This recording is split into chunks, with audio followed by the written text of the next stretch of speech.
¿Y ustedes han escuchado del nuevo reto que se está tomando en redes sociales llamado Charlie Charlie? Pues ojo señores, porque en internet se está viralizando un nuevo juego que es parecido a la Ouija, donde jóvenes inexpertos a través de un lápiz y una hoja están invocando a un supuesto espíritu diabólico llamado Charlie.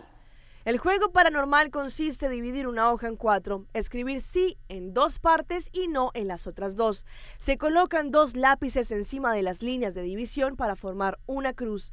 Antes de preguntar, los jugadores invocan a Charlie diciendo: Charlie, Charlie, are you here? Charlie, Charlie, ¿estás aquí?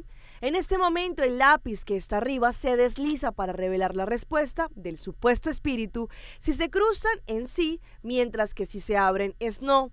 El juego, que podría ser originario de México, ha revolucionado las redes sociales. Varios usuarios han subido videos en los que muestran cómo se mueven los lápices. Según las reglas de Charlie, si sus jugadores no se despiden correctamente diciendo Charlie, Charlie, el supuesto fantasma les empezará a molestar. Incluso hay quienes afirman que han sido seguidos por espíritus diabólicos, que han visto sombras y escuchando risas tenebrosas.